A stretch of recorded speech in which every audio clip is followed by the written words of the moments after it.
Lee Yi-min, né le 30 décembre 1951 à Taïwan, est une figure marquante du cinéma d'arts martiaux des années 70 et 80. Acteur formé à la dure école du théâtre et des arts martiaux traditionnels, il incarne une génération d'artistes qui ont fait rayonner le kung-fu à l'écran. Jeunesse et formation, très jeune, Lee Yi-min rejoint l'école d'opéra de Pékin Lukuan, une formation rigoureuse qui lui inculque l'agilité physique, la discipline, le chant et surtout les bases acrobatiques et martiales. C'est là qu'il rencontre d'autres futurs grands noms du cinéma comme Jacques Long et Robert Tai. Début au cinéma, grâce à sa maîtrise scénique, il est repéré par la célèbre compagnie Shaw Brothers Studio, alors le centre névralgique du cinéma martial à Hong Kong.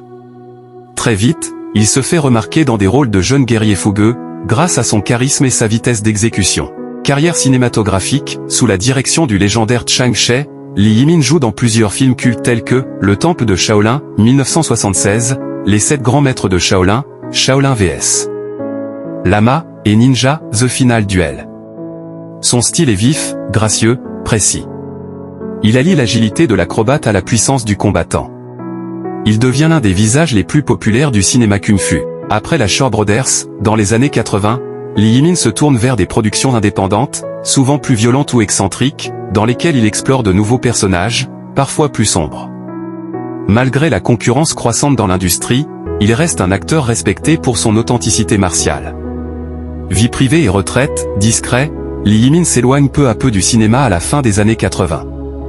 Il choisit une vie plus tranquille, à l'écart des projecteurs, mais son nom continue de circuler parmi les fans de cinéma martial. Héritage, Lee Yi-min n'a peut-être pas eu la renommée mondiale de Bruce Lee ou Jackie Chan, mais pour les connaisseurs, il demeure un pilier de la grande époque du kung-fu au cinéma.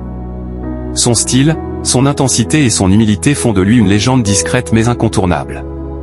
Concernant sa fortune, il est estimé que Lee Yi-min possède une valeur nette d'environ 1 à 5 millions de dollars.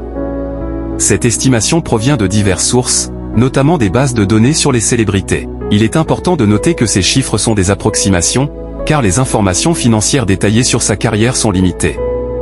En ce qui concerne sa vie familiale, les informations disponibles sont également restreintes.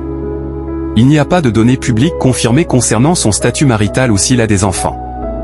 Lee Yi-min a choisi de mener une vie privée, loin des projecteurs, ce qui contribue à la rareté des informations personnelles à son sujet. En résumé, bien que Lee Yi-min ait acquis une certaine notoriété en tant qu'acteur d'arts martiaux, les détails sur sa fortune et sa famille restent limités en raison de sa discrétion et du manque d'informations publiques disponibles. Lee Yi-min a toujours fait preuve d'une grande discrétion concernant sa vie personnelle. Il n'existe aucune information vérifiable sur son statut marital, ses relations ou sa vie de famille. Cette réserve est typique des personnalités publiques de son époque, qui préféraient souvent séparer leur carrière professionnelle de leur vie privée. Caméra portrait d'un acteur discret. Bien que son nom soit associé à des films cultes tels que Les 7 grands maîtres de Shaolin, 1977, et Ninja, The Final Duel, 1986, Lee Yi-min a choisi de mener une existence loin des projecteurs.